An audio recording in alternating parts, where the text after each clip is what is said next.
Welcome to my YouTube channel Ultra Learning. आज हम लोग एनसीईआरटी की बुक से क्लास 10 की एक्सरसाइज 1.2 जिसका चैप्टर रियल नंबर्स या वास्तविक संख्याएं हैं, वहाँ से कुछ क्वेश्चंस को सॉल्व करेंगे, साथ ही साथ उसके एक्सप्लेनेशंस को भी हम देखेंगे। तो चलिए शुरू करते हैं। उसके पहले अगर आपने मेरे चैनल को सब्सक्राइब नहीं किया है तो प्लीज़ चैनल को सब्सक्राइब करें, वीडियो को लाइक और शेयर भी करें। यहाँ पे जो पहली संख्या ली है फर्स्ट में है 26 और 91। यहाँ इन दोनों संख्याओं का हमको गुणनखंड करना है। उसके लिए ए बना लेंगे पहली संख्या को और बी बना देंगे दूसरी संख्या को। इस तरीके से ए का गुणनखंड करेंगे और बी का गुणनखंड करेंगे। यहाँ पे ए का गुणनखंड हुआ है 26 का, जो जिससे मिला है 2 × 13, और दूसरी संख्या 91 है, इसका गुणनखंड करके मिला है 7 × 13। यहाँ पे 26 के खंड है 2 13 और 91 के गुणनखंड है 7 × 13। यहाँ पे देखिए हमको एचसीएफ और एलसीएम निकालना है, तो इसी गुणनखंड से हम दोनों को फाइंड आउट करेंगे। यहाँ पे जो ऐसी अभाज्य संख्या जो दोनों में मौजूद हो वो हो जाती है उसकी एचसीएफ। तो यहाँ 13 जो है दोनों में है, तो इसलिए एचसीएफ होगा 13। और एलसीएम निकालने के लिए बाकी जितने बचे हुए हैं उनको भी एक एक करके सबको मल्टीप्लाई करेंगे, यानी 2 को 7 को, और दोनों 13 में से एक 13 को ले लेंगे। तो इस तरीके से 2 × 7 × 13 से मल्टीप्लाई करने के बाद मिलेगा एलसीएम 182। अब इसका जो हमें सिद्ध करना है वो है एचसीएफ × एलसीएम बराबर ए × बी। एचसीएफ यानी 13 और एलसीएम यानी 182 को आपस में मल्टीप्लाई करेंगे, और दूसरी तरफ पहली संख्या और दूसरी संख्या ए और बी को भी आपस में मल्टीप्लाई करेंगे, और ये मल्टीप्लाई जो है वो हमें इक्वल आंसर देता है। यही यहाँ पे सिद्ध करना था। इसका क्वेश्चन नंबर 2 है 510 और 92। यहाँ पे ए हो गया 510, बी हो गया 92। यहाँ पे इन दोनों संख्याओं का वही अभाज्य गुणनखंड निकालेंगे। 510 का गुणनखंड इस तरीके से निकाल लेंगे तो हमको मिलता है 2 × 3 × 5 × 17। मतलब ये एक बार पहले ये 2 से कटेगा, फिर 3 से कटेगा, फिर 5 से और फिर 17 से। इसी तरीके से जब 92 का गुणनखंड करेंगे तो ये भी पहले 2 से कटेगा, फिर 2 से कटेगा और लास्ट में ये 23 से कटेगा। तो इस तरीके से इसका खंड मिलता है 2 × 2 × 23। अब यहाँ पे देखिए कि जो 2 है वो दोनों में दिखाई दे रहा है, तो ये 2 जो है वो एचसीएफ हो जाएगा। और एलसीएम के लिए हम इस 2 में से एक 2 को ले लेंगे, और ये जो दूसरा 2 यहाँ पड़ा हुआ है उसको लेंगे, फिर यहाँ से 3 को लेंगे, यहाँ से 5 को लेंगे, यहाँ से 17 को, और ये लास्ट में 23 को। तो इस तरीके से 2 × 2 × 3 × 5 × 17 × 23 इन सब का आपस में मल्टीप्लाई करेंगे तो हमको मिलता है 23,460, जो इन दोनों नंबर्स यानी 510 और 92 का एलसीएम है। अब हमको सिद्ध करना है एचसीएफ × एलसीएम बराबर होता है ए × बी के। तो एचसीएफ 2 है और एलसीएम 23,460 है, इन दोनों का मल्टीप्लाई करेंगे, इधर 510 और 92 का मल्टीप्लाई करेंगे, दोनों का आंसर हमको 46,920 मिलता है, जो कि दोनों ही बराबर है। अब चलते हैं थर्ड क्वेश्चन पे। थर्ड क्वेश्चन है 336 और 54। यहाँ भी 336 ए है, 54 बी है। 336 का गुणनखंड करते हैं तो मिलता है 2 × 2 × 2 × 2 × 3 × 7, और 54 के गुणनखंड से मिलता है 2 × 3 × 3 × 3। यहाँ पे आप देखें जो संख्याएं ग्रुप बना ले रही हैं उन संख्याओं से हम एचसीएफ निकाल लेंगे, जिनका ग्रुप नहीं बनेगा और ग्रुप वाले सबको मिला करके एलसीएम निकलता है। तो एचसीएफ निकालने के लिए, तो यहाँ पे एचसीएफ निकालने के लिए हम ऐसी संख्या खोजेंगे जो दोनों में हो। तो एक 2 ऐसा दिख रहा है जो दोनों में है, और एक 3 ऐसा दिख रहा है जो दोनों में है, यानी 1 2 और 1 3। ये ग्रुप यहाँ से और यहाँ से ये मैंने बाहर निकाल लिया, तो 2 × 3 जो है वो उसका एचसीएफ हो जाएगा। और बाकी जो बचेंगे ये 2 और 3 तो रहेंगे ही, इसके साथ साथ ये 2, ये 2 और ये 2, मतलब 4 बार 2 हो गए, और 1 2 3 बार 3 होंगे।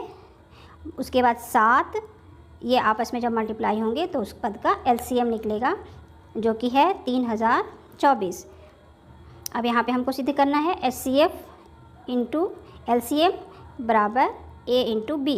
एचसीएफ का मान है 6, एलसीएम का मान है 3024, आपस में इनका मल्टीप्लाई करेंगे। दूसरी पहली संख्या है, दूसरी संख्याएं हैं ए बराबर 336, बी बराबर 54, इनका मल्टीप्लाई करेंगे। और जब इनका मल्टीप्लाई करते हैं तो दोनों का आंसर देखिए, एचसीएफ एलसीएम का आंसर आया है 18,144, और 336 और 54 का भी आंसर आ रहा है 18,144। सो इस तरीके से दोनों आंसर जो हैं वो एक दूसरे के इक्वल हैं, इसलिए ये यहाँ भी सिद्ध हो जाता है। आगे चलते हैं क्वेश्चन नंबर 3 पे। अभाज्य गुणनखंड विधि का प्रयोग करके निम्नलिखित पूर्णांकों का लघुत्तम समापवर्त और महत्तम समापवर्त ज्ञात कीजिए। आप पहले भी इस चीज़ के बारे में पढ़ चुके होंगे, इस विधि से लघुत्तम और महत्तम निकालना, एलसीएम और एचसीएफ निकालना।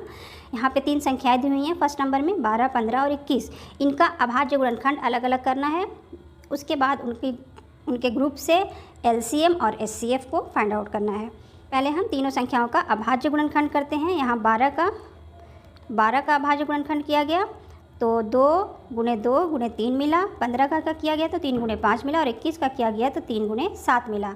अब क्या करना है, इनकी लिस्ट तैयार करनी है और फिर उसमें से ग्रुप बना करके हमको HCF निकालना है। तो यहाँ पे मैंने तीनों संख्याओं को, उनके गुणनखंडों को लिस्ट के रूप में यहाँ पे रख दिया है। 12 का होता है 2 × 2 × 3, 15 का है 3 × 5 और 21 का है 3 × 7। इस तीनों के ग्रुप में देखिए तो 2 जो है वो तो तीनों में नहीं है, लेकिन 3 एक ऐसी संख्या है जो तीनों में मौजूद है, ये और ये। तो इस तरीके से इसका HCF हो जाता है 3 और LCM जो है बाकी बचे हुए जितने नंबर्स हैं और साथ में ये एक 3, यानी कि 2 × 2 × 3 × 5 × 7, 2 × 2 × 3 × 5 और × 7, ये आपस में जब मल्टीप्लाई होंगे तो 2 दूनी 4 3 12 25 60 और 60 में 7 से मल्टीप्लाई करेंगे तो 420। तो इस तरीके से इसका LCM मिलता है 420। नेक्स्ट क्वेश्चन है क्वेश्चन नंबर 2, 17, 23 और 29 इनका अभाज्य गुणनखंड निकालना है और फिर इनका HCF और LCM बताना है। मेथड वही है जो पहले था। 17 का खंड करेंगे तो 17 तो एक अभाज्य संख्या है, इसका जब खंड करेंगे तो ये केवल अपने आप से कटेगी और 1 आएगा। तो इसके जो खंड होंगे वो हम 1 × 17 लिखेंगे। ये 1 क्यों लिखा है मैं आगे आपको बताती हूँ, आपको अच्छे से समझ में आएगा। दूसरी संख्या 23 है, ये भी एक अभाज्य संख्या है, इसका खंड करेंगे तो हमें सिर्फ 23 मिलता है, लेकिन जब इसका यहाँ लिखेंगे तो इसके भी 1 × 23 खंड को लिखेंगे और ऐसे ही जो 29 है इसका भी जब गुणनखंड लिखेंगे तो 1 × 29 लिखेंगे, क्योंकि ये भी एक अभाज्य संख्या है। अब देखिए 1 लिखने की वजह क्या थी, अगर हम 1 ना लिखते 17, 23 और 29 लिखते तो यहाँ पे हमको कोई संख्या कॉमन नहीं मिल रही है, तो फिर हम HCF कैसे ढूंढ पाते। लेकिन हमने 1 लिख दिया है तो यहाँ पे हम ये कह सकते हैं कि तीनों में 1 जो है वो कॉमन है। तो अब HCF जो इनका निकलेगा वो 1 हो जाएगा और इनका जो LCM होगा वो 17 × 23 × 29 के मल्टीप्लाई के बराबर होगा और वो होता है 11,339। थर्ड क्वेश्चन है 8, 9 और 25 इनका LCM HCF निकालना है। इसके लिए वही 8 का खंड करेंगे, 9 का करेंगे और 25 का करेंगे। 8 का खंड करने पे मिलता है 2 × 2 × 2, 9 का खंड करने पे मिलता है 3 × 3 और 25 का खंड करने पे मिलता है 5 × 5। यहाँ भी हम देख रहे हैं कि कुछ कॉमन नहीं दिख रहा है। अब हम क्या करेंगे, इसके गुणनखंडों की लिस्ट बनाएंगे और उसमें से कॉमन गुणनखंड को छांट करके HCF बताएंगे और बाकी सबका मल्टीप्लाई करके LCM बताएंगे। तो HCF बताने के लिए यहाँ सब में हमको एक कॉमन गुणनखंड देखना है, तो कोई भी ऐसा नहीं है, पहले में सारे 2 हैं, दूसरे में सारे 3 हैं और तीसरे में सारे 5 हैं, कोई कॉमन नहीं है। लेकिन हम कह सकते हैं कि एक ऐसा गुणनखंड है जो सब में होता है, तो यहाँ भी जो HCF हो जाएगा वो 1 हो जाएगा। जो LCM होगा वो जितने भी गुणनखंड है 8 के, 9 के और 25 के, उनके प्रोडक्ट के बराबर होगा। तो इस तरीके से 8 का है 2 की 3 घात, 9 का है 3 की 2 घात, 25 के है 5 के 2 घात और जब इनका मल्टीप्लाई करेंगे तो हमको मिलता है 1800। तो इस यहाँ पे HCF LCM × A × B नहीं निकालना है, ये चीज़ एक्स्ट्रा हो गई है, ये नहीं करना है, बस यहीं तक आपका आंसर हो जाता है। तो आज के लिए इतना ही, मिलते हैं नेक्स्ट वीडियो में, तब तक के लिए गुड बाय।